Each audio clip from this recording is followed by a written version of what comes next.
Ya, kita mulai ya. Bismillahirrahmanirrahim. Assalamualaikum warahmatullahi wabarakatuh. Selamat pagi, selamat siang, salam sejahtera untuk kita semuanya. Semoga hari ini kita masih diberi semangat ya. Semangat dan juga alhamdulillah sampai saat ini kita diberi kesehatan sehingga kita bisa melaksanakan seminar hasil magang ya. Magang atas nama Nopi Indriawati dengan judul Analisis Proses Layanan Unit Mobile Broadband terhadap peningkatan performansi layanan produk di Metro Ethernet di Telkom ya. Ya, selawat serta salam marilah kita limpah curahkan kepada bimbingan Nabi besar kita Nabi Muhammad Shallallahu Alaihi Wasallam. Semoga kita mendapat rahmat dan hidayah atas yang diberkahi beliau ya. Ya, saya ucapkan terima kasih atas kehadirannya Ibu Rahmi Rismayani Dery sebagai penguji pada sesi seminar Novi Indriawati, lalu kepada Prodi Teknik Industri Pak Iwan Satrio sebagai Sekretaris Prodi yang sudah menyiapkan acara seminar hari ini, dan juga kepada pemakalah Teh Novi ya, mohon dipersiapkan nanti untuk presentasinya. Dan juga untuk teman-teman yang sudah hadir di sini, mahasiswa yang tetap semangat, ingin belajar ya, tetap mengikuti walaupun cuaca mendukung untuk hal yang lebih enak yang lainnya ya. Jadi tetap semangat teman-teman semuanya. Sebelum memulai seminar KP, marilah kita baca Bismillah bersama-sama untuk kelancaran hari ini. Bismillahirrahmanirrahim. Ya, untuk pemaparannya diberi waktu maksimal 15 menit, dan tapi mohon dimaksimalkan, dioptimalkan ya. Dan juga nanti akan ada diskusi dengan penguji Ibu Rahmi Rismayani Dery. Mohon masukannya Ibu untuk melengkapi ya kesempurnaan dari laporan magang Novi Indriawati. Bisa dimulai, dipersilahkan Teh Novi memaparkan hasil magangnya selama 15 menit. Baik Ibu, terima kasih. Sebelumnya, apa suara saya sudah jelas, Bu? Ya, sudah terdengar. Ya, go on. Assalamualaikum warahmatullahi wabarakatuh. Sebelumnya saya mau mengucapkan terima kasih kepada Ibu Rafika selaku dosen pembimbing sekaligus Kaprodi Teknik Industri. Saya juga mau mengucapkan terima kasih kepada Ibu Rahmi selaku penguji yang sudah datang pada hari ini. Dan juga tak lupa saya mau mengucapkan terima kasih kepada Bapak Iwan selaku Sekretaris Prodi yang sudah menyelenggarakan acara ini. Langsung saja untuk mempersingkat waktu, saya akan mempresentasikan mengenai hasil praktek kerja lapangan saya yang berjudul Analisis Proses Layanan Unit Mobile Broadband terhadap peningkatan performansi layanan produk Metro E di Telkom.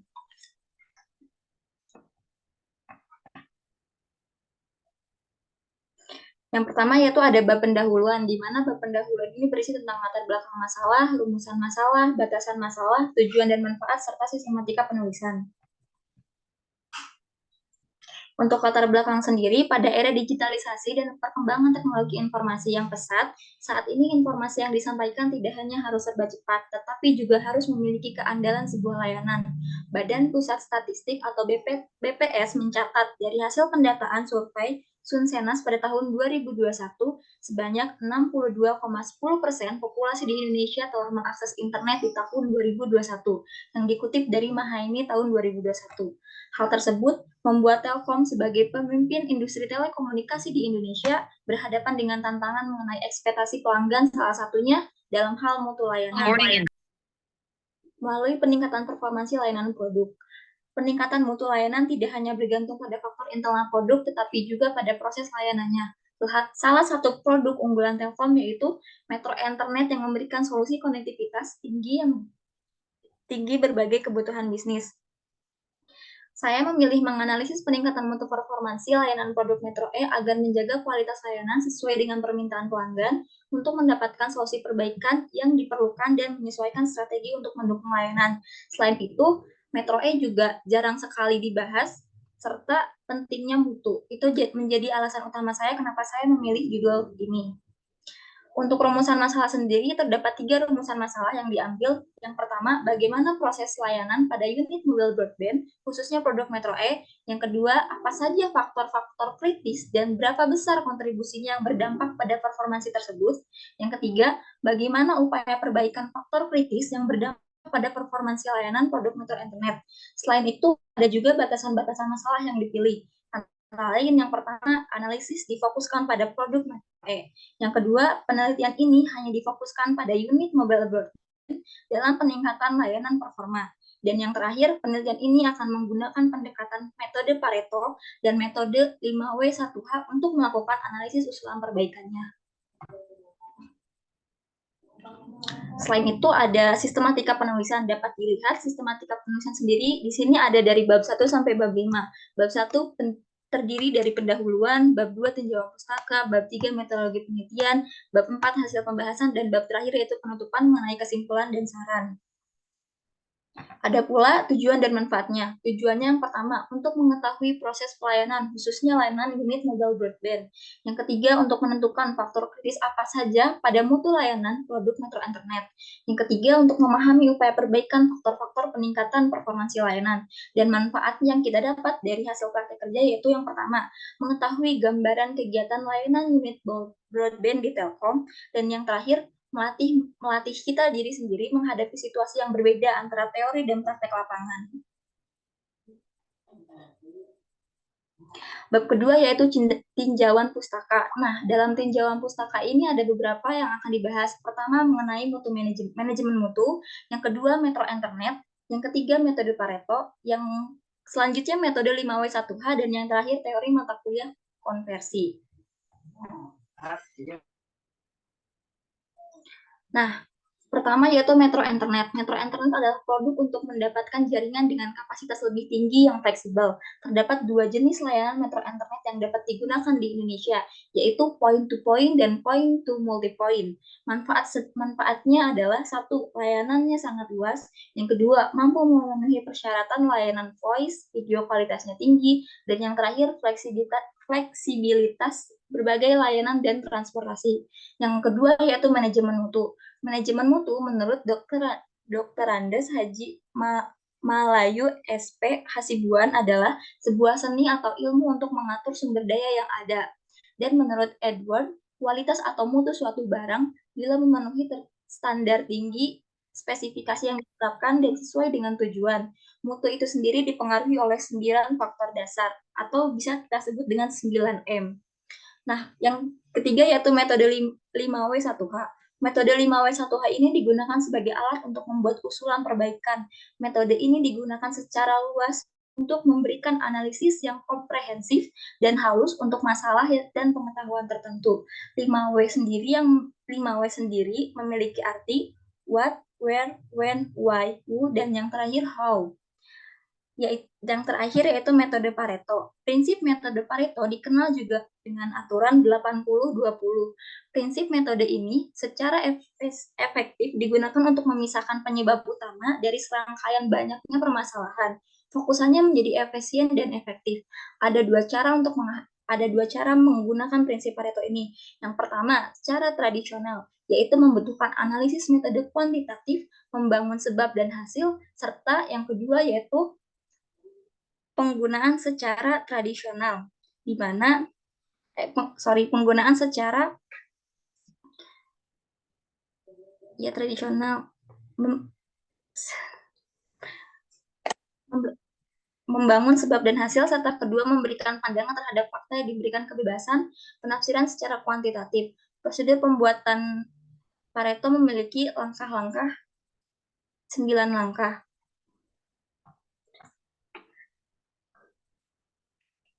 Nah, selain itu juga ada tinjauan pustaka mengenai mata kuliah konversi, namun di sini tidak akan dijelaskan secara luas karena sudah ada di laporan.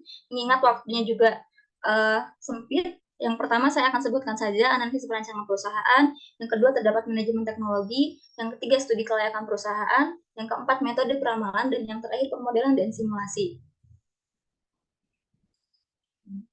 Bab ketiga yaitu metodologi penelitian. Metodologi penelitian ini terdiri dari metode praktek kerja, yang kedua metode pengumpulan data, yang ketiga tempat dan waktu penelitian, dan yang terakhir mengenai tahapan atau prosedurnya. Metode praktek kerja. Metode praktek kerja yang digunakan saya ada dua, yaitu penelitian kuantitatif, di mana menggunakan angka dan statistik. Menurut Sulianto, data kuantitatif dinyatakan dalam bentuk angka dan merupakan hasil perhitungan atau pengukuran. Nah, perhitungan di sini saya dapatkan dari metode Pareto. Yang kedua yaitu penelitian kuantitatif, yaitu penelitian bersifat lebih menyelidik sehingga menghasilkan data, yang mana data yang dihasilkan penelitian kuantitatif merupakan data yang berbentuk kata, skema, dan gambar. Data yang dihasilkan dari penelitian kuantitatif ini saya dapatkan dari hasil wawancara ataupun studi literatur. Yang kedua yaitu tempat dan waktu pelaksanaan praktek kerja. Pelaksanaan praktek kerja ini dimulai pada tanggal 18 September 2023 dan berakhir pada 13 Januari 2024 dengan durasi magang selama 4 bulan. Bertempat di PT Telkom Retail Bandung dengan alamat Jalan Lembong Braga, Sumur Bandung, Kota Bandung. Waktu kerjanya sendiri, kita bekerja selama dari hari Senin sampai hari Jumat dari pukul 8 pagi sampai dengan pukul 5 sore. Nah, yang terakhir yaitu metode pengumpulan data. Metode pengumpulan data yang diambil yaitu ada dua, data primer dan data sekunder. Apa data primer? Data primer yaitu data yang didapat dari sumber pertama, contohnya dari hasil wawancara atau hasil pengisian kuesioner. Seperti yang saya katakan sebelumnya bahwa saya melakukan wawancara kepada beberapa pegawai ataupun beberapa teknisi. Dan yang kedua yaitu data sekunder, merupakan sumber data penelitian yang diperoleh peneliti secara tidak langsung melalui media perantara. Maksud saya contohnya yaitu saya ambil dari website resmi Telkom ataupun dari bahan-bahan kajian-kajian sebelumnya. Yang kedua yaitu tahap penelitian. Tahap penelitian dapat Ibu lihat. Yang pertama yaitu setelah mulai kita melakukan pendahuluan, di mana pendahuluan ini melakukan studi literatur, yang kedua observasi, dan yang ketiga wawancara. Yang selanjutnya yaitu ada perumusan masalah, dan yang selanjutnya yaitu input dari tujuan. Maksudnya tujuan dari penelitian ini kita maunya seperti apa yang akan kita lakukan. Yang tahap proses selanjutnya pengumpulan data, di mana di sini saya mengumpulkan data berupa gangguan yang ada khususnya pada produk Metro Internet. Yang ketiga yaitu pengolahan data. Pengolahan data yaitu karena tadi pengumpulan data yang diberikan yaitu data-data yang secara keseluruhan, baik itu maksudnya tercampur dengan produk-produk lainnya, oleh karena itu harus memfilter khusus dari Metro sendiri. Yang selanjutnya itu proses pengolahan dan analisis data. Yang terjadi yang pertama ada analisis sistem kerja. Yang kedua, pengolahan data gangguan menggunakan metode Pareto, dan yang ketiga, upaya perbaikan menggunakan metode 5W1H. Yang terakhir yaitu output dari kesimpulan. Kesimpulan maksudnya dari hasil tujuan tadi kita apa kesimpulannya. Nah, bab selanjutnya yaitu bab 4 ada hasil dan pembahasan. Dalam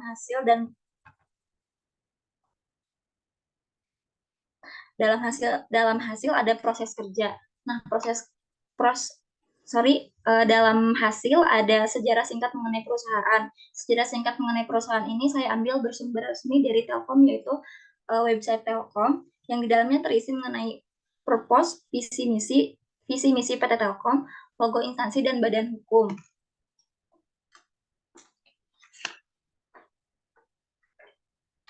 Dapat dilihat di sebelahnya terdapat logo Telkom. Yang selanjutnya yaitu proses kerja. Dalam menjalankan seluruh proses kerjanya, PT Telkom di Indonesia memiliki struktur perusahaan yang berguna sebagai bentuk pengordinasian peran dan tanggung jawab seluruh lini operasional perusahaan. Penempatan sumber daya yang tepat juga menjadi hal yang krusial untuk memaksimalkan potensi di setiap posisinya. Dapat dilihat untuk gambar pertama yaitu struktur organisasi Telkom secara nasional, di mana saya berada di posisi yang ada tanda birunya. Dan untuk yang gambar kedua yang merupakan struktur organisasi yang ada di PT Retail Telkom Bandung, dan saya bertempat di bagian unit divisi MBB Biges.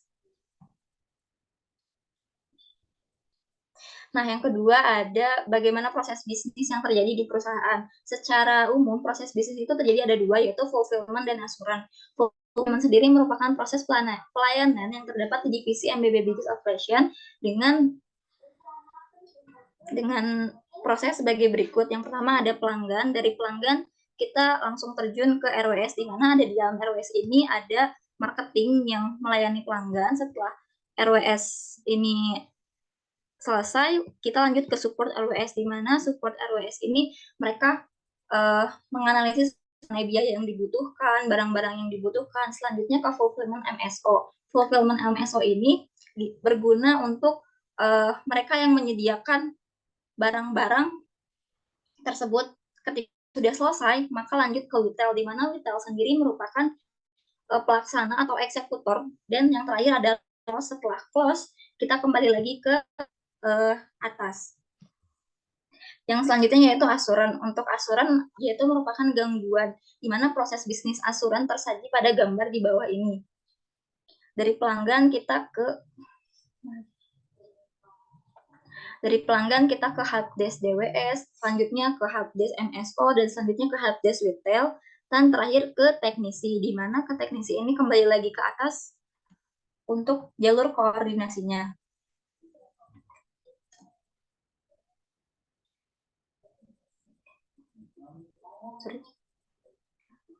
Yang kedua yaitu bagaimana proses pelayanan pada unit mobile broadband. Seperti yang dapat dilihat, proses pelayanan unit mobile broadband terjadi pada yang pertama, permintaan pelanggan. Permintaan pelanggan, selanjutnya pelanggan melakukan konsultasi kebutuhan kepada pihak Telkom mengenai tentang pelayanan bisnisnya seperti apa, layanan jaringannya seperti apa. Setelah itu adanya offering atau penawaran-penawaran yang dilakukan oleh Telkom kepada pelanggan. Setelah itu ada verifikasi permintaan, di mana verifikasi permintaan ini terjadi setelah hasil konsultasi dilakukan. Selanjutnya ada persetujuan kontrak, di mana persetujuan kontrak ini nanti akan ada berita acara yang akan turun ke bawah, mulai dari lokasinya di mana, jaringan apa yang dibutuhkan, yang seperti itu. Selanjutnya ada perancangan jaringan. Perancangan jaringan ini mencakup infrastruktur jaringan, perancangan jalur kabel, ataupun serat optik yang akan digunakan. Selanjutnya ada pengadaan perangkat instalasi.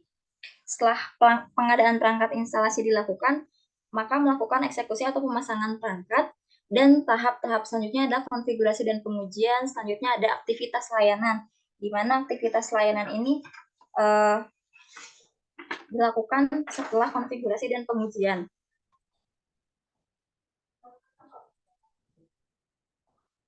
Yang kedua ada faktor kontribusi pada mutu layanan. Nah, seperti yang dapat dilihat, pada tabel pertama ada beberapa jenis insiden yang terjadi, ada total insiden, persentase, dan total persentase. Ini merupakan gambaran setelah sebelumnya difilter mengenai gangguan apa saja yang terjadi, total insidennya. Selanjutnya setelah itu, dari hasil tabel ini, kita akan membuat grafik dan menghasilkan grafik seperti yang Ibu Bapak dapat lihat.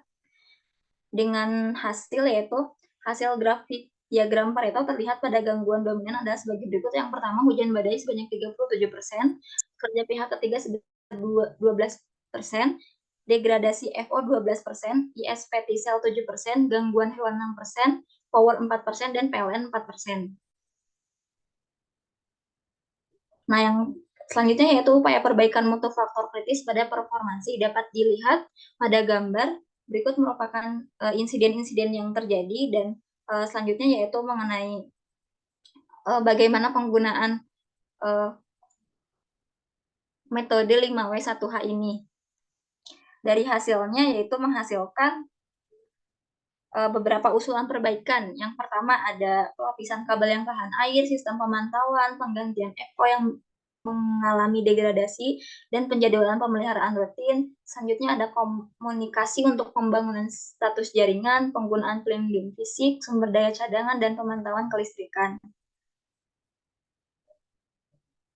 Nah, untuk pembahasan konversi juga tidak akan saya bahas di sini, tetapi berikut merupakan mata kuliah-mata kuliah yang akan dikonversi. Yang terakhir yaitu kesimpulan dan saran. Untuk kesimpulan yang pertama, proses pelayanan pada unit mobile broadband produk Metro E dimulai dari pelanggan mengajukan permintaan layanan Metro E serta konsultasi detail layanan tersebut. Selanjutnya ada penandatangan kontrak. Setelah penandatangan kontrak terjadi dan disetujui, akan melakukan konfigurasi. Dan tahap terakhir yaitu melakukan uji coba dan pengoptimalan. Yang kedua, hasil data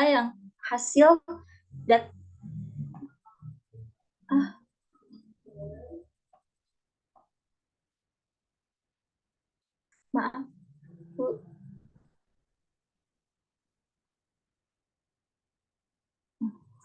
Yang kedua yaitu hasil data yang diambil terdapat 19 jenis kejadian yang merupakan gangguan pada layanan Telkomsel produk Metro Internet dengan menggunakan Pareto menghasilkan 7 faktor kritis. Yang pertama yaitu hujan badai sebanyak 37%, yang kedua kerja pihak ketiga sebanyak 12%, selanjutnya degradasi FO sebesar 12%, yang selanjutnya ISP Tisel sebanyak 7% dan gangguan hewan sebanyak 6%, power sebanyak 4%, serta PLN sebanyak 4%.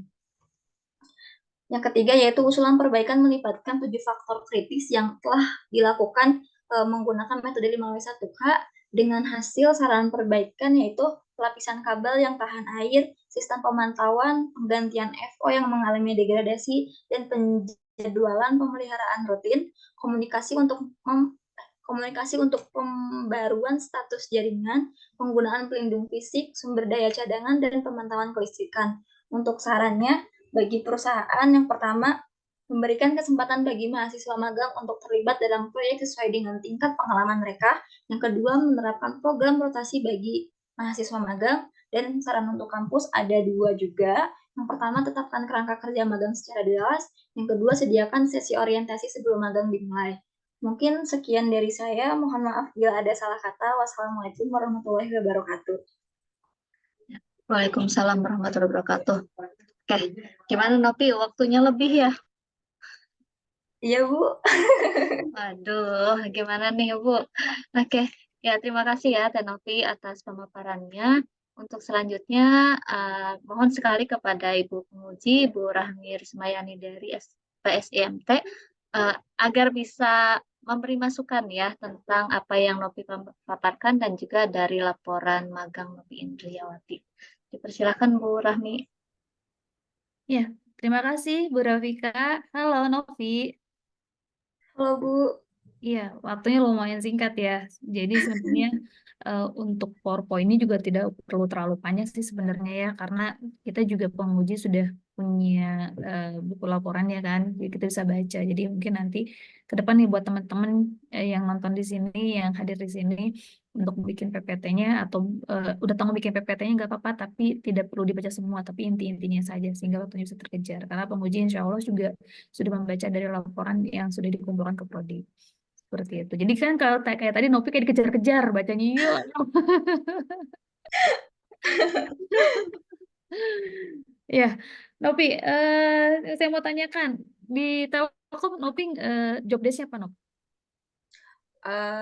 Di Telkom, jadi di Telkom Nopi ada di divisi MBB Biges. Nah, di MBB Biges itu tugasnya cuma ada 2, jadi fulfillment sama asuran. Kalau misalnya secara job desk, karena kita magang bertiga, jadi kadang dirotasi gitu loh, Bu. Kadang kita, kalau ada gangguan, kita ikut ke sana melihat, terus kayak kalau job desk secara khususnya kita melakukan, kalau Nopi lebih ke ini SPBU. Apa sih? Memantau performansi SPBU. SPBU. Ya, jadi SPBU itu kan ada secara digitalnya. Nah, bekerja samanya dengan Telkom, terus di situ ada kayak kalau misalnya setiap hari kita apa ya namanya gue lupa. Ada ini, bentar dulu. Aku lupa namanya. Apa sih? Intinya kita tuh mengawal performansi SPBU gitu Bu kalau saya. Mengawal performansi SPBU. Ada hubungannya nggak dengan laporan yang disusun sama Nopi hari ini? Sebenarnya enggak kalau secara khusus, tapi karena bapaknya bilang bahwa kita tuh apa sih? Eh, bapaknya bilang kalau misalnya tugas kita emang ada di SPBU, tapi kita tuh selalu dilibatkan dalam atau dirotasi tugasnya dengan yang lain. Jadi sehingga secara tugas kita juga ikut secara keseluruhan. Tapi untuk yang layanan ini pernah megang, Novi? Atau cuma tahu aja, ngambil data aja? Kalau megang nggak akan diizinkan Bu, karena ini menyangkut perusahaan-perusahaan besar. Tapi kalau di apa untuk melihat observasi diperbolehkan. Jadi mereka yang melakukan, kitanya cuma ikut melihat saja. Baca aja. Terus untuk yang tadi SPBU, tadi pegang SPBU, kenapa tidak mengambil yang dikerjakan Novi sehari-hari? Nah, coba kasih saya alasannya. Saya juga sempat mengajukan judul tersebut ke divisi yang di sana, tapi menurut yang di sana tidak bisa karena itu ada yang berkaitan dengan keuangannya yang di bagian SPBU itu. Jadi sehingga kan kalau keuangan katanya lebih bersifat rahasia dan sangat sulit untuk didapatkan datanya. Jadi uh, kita tuh di sana melakukan beberapa kali uh, pengajuan judul sama pembimbing di sana dan yang di ACC-nya yang ini. Oh, oke, nggak apa-apa. Oke, nggak masalah sih ngambil di bukan bidangnya Novi sebenarnya, ya. Nggak dikerjain seharian dengan Novi, tapi yang penting Novi tahu prosesnya di sana seperti apa, Novi yang ambil datanya, Novi memahami, nggak masalah itu ya. Ya, saya mau tanya nih, hambatannya apa nih selama magang di sana? Hambatan selama magang paling kadang karena ada kan Telkom lebih banyak tentang perkabelan, tentang jaringan. Sedangkan kita sendiri kan jarang bersentuhan dengan hal-hal tersebut. Jadi kita harus sering baca bukunya, sering baca panduannya sih Bu, itu aja. Jadi kalau mau ada apa-apa yang ditugasin tuh baca dulu segala macam, ulik dulu kayak gitu sih Bu. Kalau menurut saya hambatannya. Karena kadang ada beberapa juga yang berbeda dari teknik industri. Coba beri satu contoh. Satu contoh misalnya di dalam apa ya? Di dalam ini penanganan gangguan ini, di dalam penanganan gangguan jaringan mengenai kabel. Kita kan nggak pernah tahu ya Bu bahwa itu ada kabel optik. Di dalam kabel optik itu ada kaca. Nah, kalau misalnya kabelnya tuh dilengkungin gitu, ternyata kacanya bisa pecah. Terus itu tuh akan terjadi gangguan karena aliran jaringannya tidak lancar kayak gitu. Jadi ada hal-hal baru yang kita pelajari, tetapi juga kita harus ulik kembali. Oke, bahas mengenai hal baru nih. Eh, Pengalaman atau pelajaran apa nih yang Nopi dapat dari magang di Telkom ini? Kalau misalnya pengalaman dan pelajaran, pengalaman sendiri yang pertama dari segi uh, ini ya Bu, dari segi apa ya? Kalau dari segi pengetahuan jelas ada pemahaman-pemahaman baru mengenai entah itu jaringan itu seperti apa. Kalau misalnya dari segi pribadinya, saya mengetahui bagaimana suatu apa ya?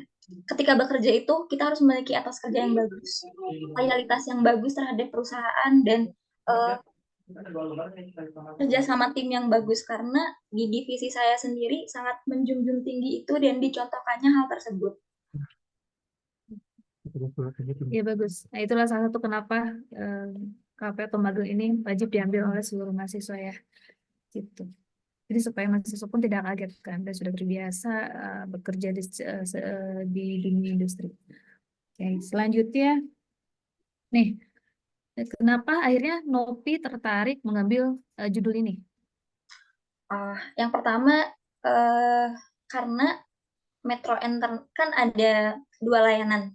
Ada layanan non Telkomsel dan layanan Telkomsel. Di dalamnya tuh ada sub-sub lagi.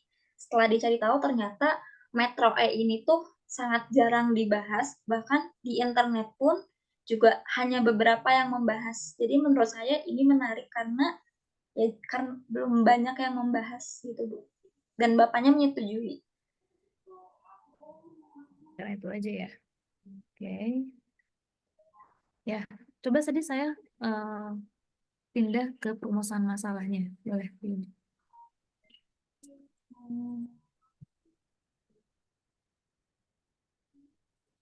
Rumusan masalah.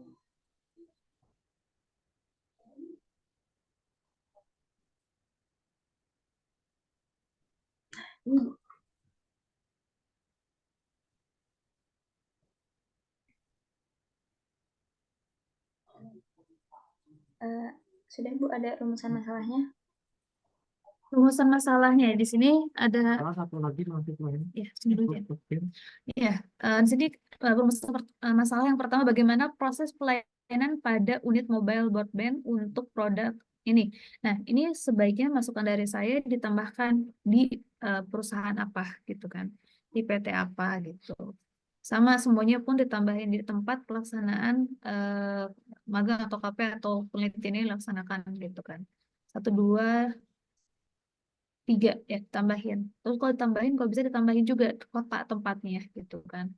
Di kota Bandung. Jadi lengkap semuanya. Karena kalau tidak orang baca selewat bisa aja oh ini tempatnya di mana gitu. Masukkan resensi itu ya. Oke, lanjut. Analisis difokuskan pada metron. Oke, coba lihat tujuannya. Hah?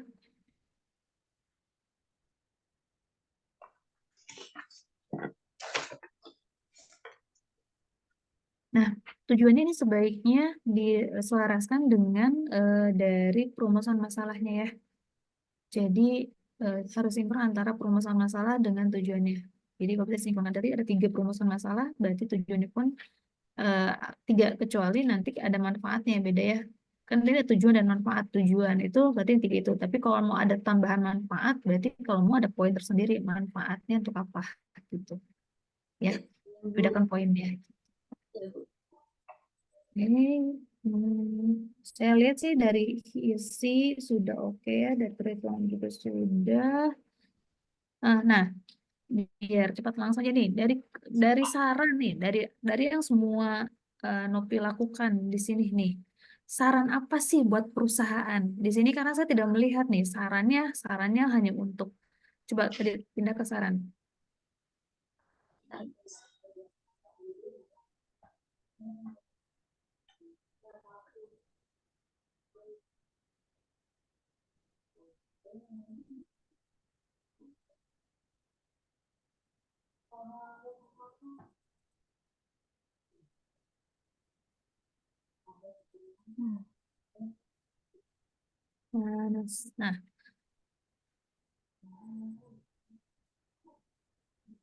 Nah, sarannya di sini berikan kesempatan bagi mahasiswa magang untuk terlibat dalam proyek. Itu kan saran untuk mahasiswanya. Terapkan program rotasi magang bagi mahasiswa magang. Nah, coba saran buat perusahaannya dari hasil yang Nopi uraikan sebanyak tadi gitu. Nah, coba saran apa yang harus buat perusahaan nih? Dari hasil pembahasan Nopi, perhitungan Nopi, analisis Nopi gitu. Apa yang bisa disarankan untuk perusahaan nih? Kalau dari saya, pertama melakukan skala prioritas tentang gangguan yang terjadi, karena kan seperti yang dilihat gangguan yang paling banyak itu kan hujan badai. Otomatis kita bisa tahu hujan itu dari periode bulan berapa sampai bulan berapa. Itu skala prioritasnya apa. Terus ketika musim kemarau mungkin akan berbeda lagi ceritanya. Jadi melakukan skala prioritas berdasarkan musim. Menurut saya itu sih, Bu. Sehingga nanti mungkin akan lebih sedikit gangguan yang terjadi di layanan tersebut.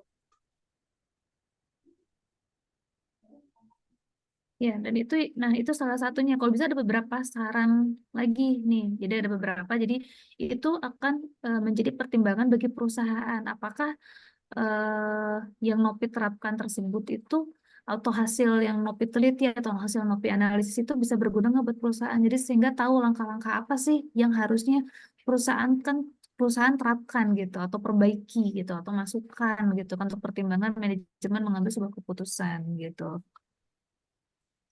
Gitu, Nopi ya. Jadi di sarannya itu bukan terkait dengan magang ya, Nopi ya, tapi sebaiknya diisi dengan terkait dengan laporan dari yang Novi susun. Seperti itu. Gitu Novi ya. Ya, Bu. Oke. Terakhir saya mau tanya nih, kenapa pakai Pareto, Nov? Kenapa pakai Pareto? Kenapa nggak metode yang lainnya?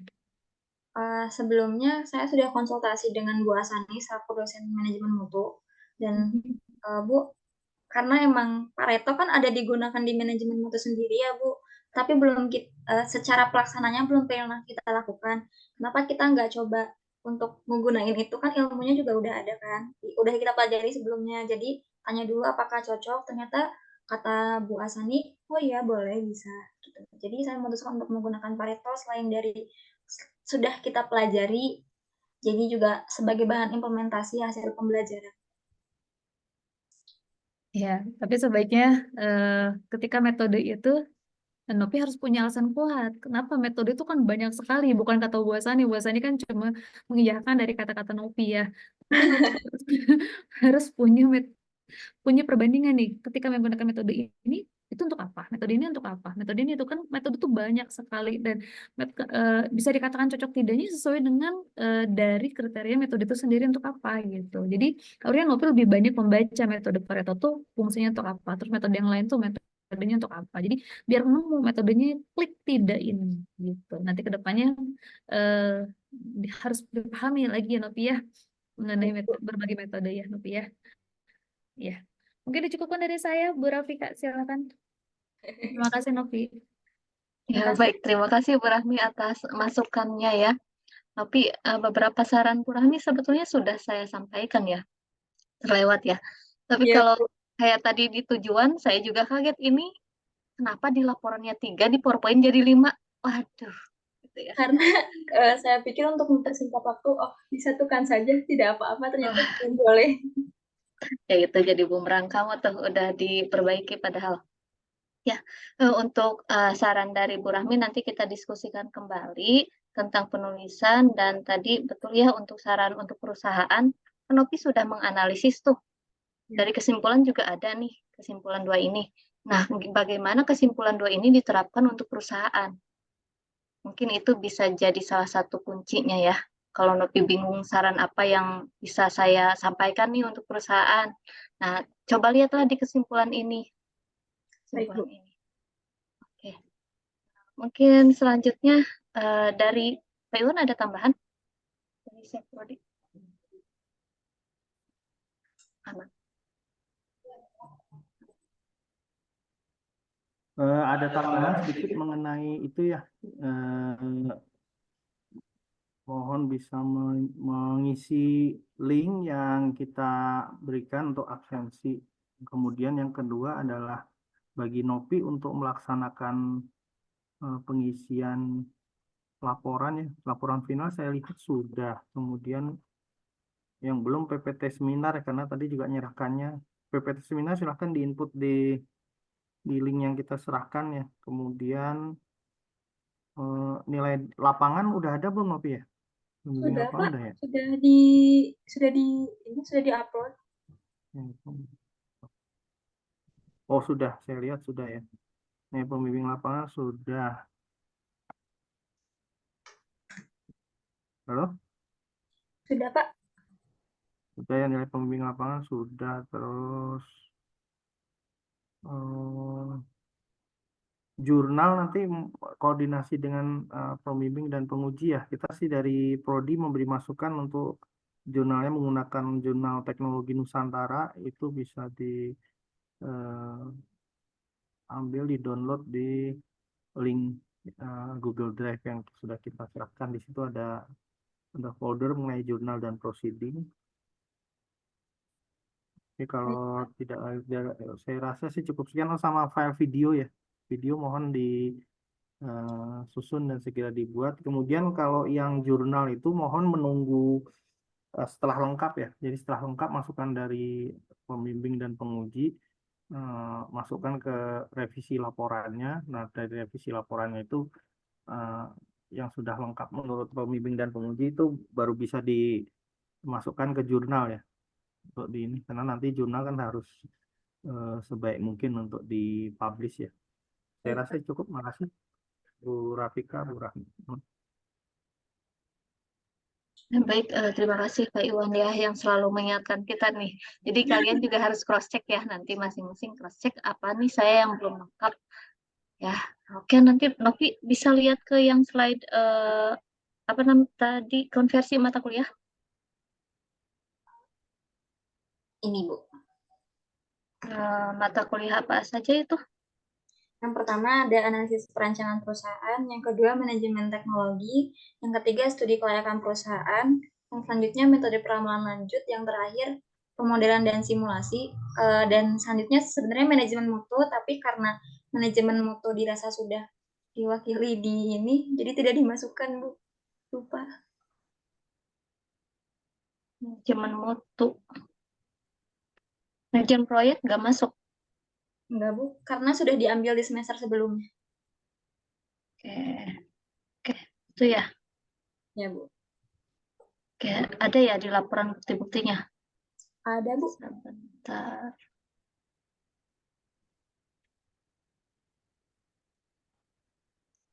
Oke, baik. Terima kasih Bapak Ibu penguji ya, Bu Rahmi selaku penguji atas masukannya dan juga Pak Iwan yang sudah mengingatkan untuk kelengkapan administrasi dari proses output laporan KP ini ya, laporan magang. Baik, alhamdulillah telah selesai. Maaf, bentar, saya lupa tadi menanyakan tentang hal ini, tentang konversi ya. Boleh nanya Ya. sebentar? Boleh. Justru saya mancing nih biar Bu Rahmi bantu ikut cek nih. Saya kelupaan ini bertanya tentang ini nih, konversi nih. Ya Nopi, tolong saya minta dijelaskan kan di sini kan magangnya 1 semester ya. Ini untuk dikonversi maksimal 20 SKS. Mengapa menurut Nopi ini layak untuk dikonversi ke dalam mata kuliah tersebut? Karena Dijelaskan Nopi keterkaitannya di lapangan atau apa gitu. Coba. saat itu keterkaitannya.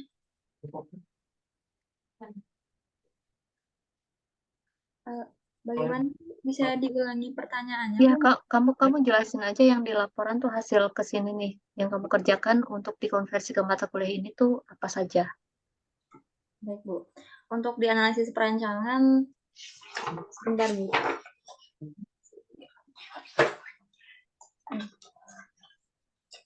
Untuk dianalisis perancangan, saya mengambil mengenai struktural yang ada di Telkom, yaitu struktural fungsional, karena salah satu hal alasan saya mengambil tersebut dalam analisis perancangan perusahaan ada materi di mana mengenai struktur yang dibuat perusahaan. Itu menurut saya bisa jadi salah satu contoh fungsional yang baik seperti apa.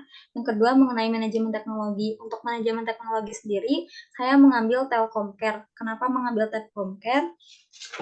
Dalam pematerian yang dilakukan di mata kuliah Pak Hafiz di pertemuan 1, 2, 3 terdapat kata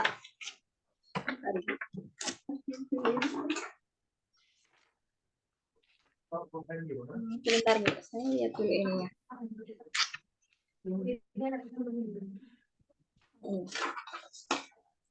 Jadi dalam mata kuliah manajemen teknologi ada kata di mana teknologi harus bisa memberikan nilai tambah dalam manajemen tersebut. Jadi menurut saya Telkomcare ini merupakan salah satu nilai tambah di perusahaan tersebut, di mana Telkomcare ini membuat gangguan-gangguan yang terjadi dapat diatasi secara lebih efektif dan efisien. Yang kedua tentang studi kelayakan perusahaan. Di dalam studi kelayakan perusahaan sendiri kan ada materi yang mengenai break-even point. Nah, saya mengambil itu. Untuk break-even point-nya sendiri, setelah melakukan wawancara bersama karyawannya, ternyata di Telkom ini break-even point yang terjadi biasanya setiap 6 bulan sekali sampai dengan 1 tahun sekali dengan durasi kontrak kerja paling lama 2 tahun atau paling sebentar 1 tahun. Terus untuk metode peramalan lanjut saya melakukan peramalan dekomposisi multikatif, di mana peramalan tersebut menghasilkan tren musiman yang jika dilihat hasil tersebut tidak jauh beda dengan yang terjadi Nah, untuk yang metode peramalan dan simulasi lanjut, saya melakukan open ticket dan close ticket. Open ticket dan close ticket itu terjadi apabila ada gangguan, di mana gangguan tersebut akan dilakukan ketika akan dikerjakan ketika ada open ticketnya. Gitu ya. Untuk yang terakhir yaitu udah mutu. Kalau untuk mutu sendiri, saya langsung mengambil di rumusan masalahnya tadi yang 2 di bawah.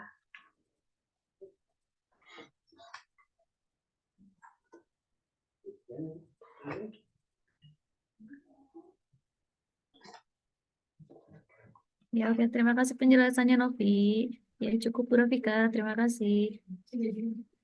Baik, terima kasih Bu Rahmi.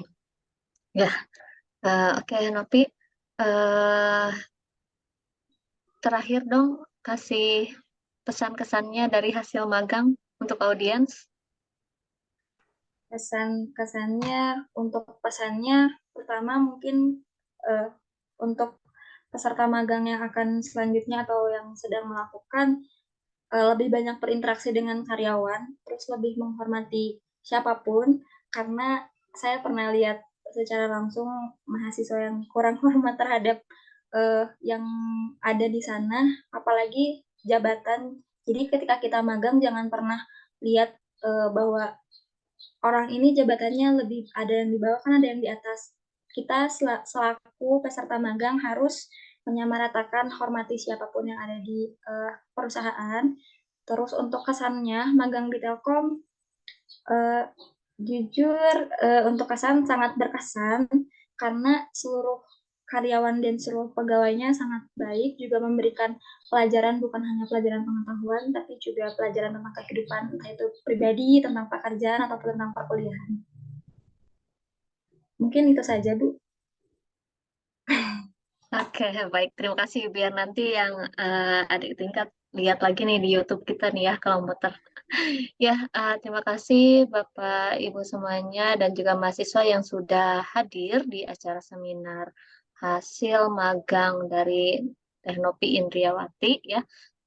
Ambil yang baik-baiknya. Jika ada kekurangan, mohon ada introspeksi juga ya untuk kita semuanya. Dan mohon untuk diperbaiki nanti. Untuk saran-saran dari penguji kita diskusikan di luar forum ini ya, Teknopi setelah ini. Jadi harus langsung ngebut revisi laporan, proceeding, dan output yang lainnya kan sudah ya, paling kita optimalkan di laporan dan juga proceeding. Ya, untuk rencananya kami akan ya publish di jurnal FTech nanti ya. Jadi sebagus mungkin kalian buat di jurnal FTech gitu ya. Nah, tambahan juga untuk saran nanti, saran untuk perusahaan ya. Misalkan bisa juga kamu tambahkan bisa dibuat judul tugas akhir apa ya dari sini misalkan. Ada misal kamu tadi kan cuma analisisnya Pareto saja nih. Nah, bisa ditambahkan analisis apa untuk mengetahui tujuan tersebut. Itu kan ada ya penambahan ya. Itu bisa jadi ide tugas akhir soalnya nanti. Baik, ya sekian Bapak Ibu dan hadirin semua yang telah hadir. Alhamdulillah telah terlaksana seminar magang ya, seminar magang hari ini. Semoga bermanfaat untuk kita semuanya. Mohon maaf atas kesalahan kata dan juga sikap yang kurang berkenan. Wallahu muwaffiq ila aqwamit thoriq. Wassalamualaikum warahmatullahi wabarakatuh. Waalaikumsalam warahmatullahi wabarakatuh. Terima kasih, Bu.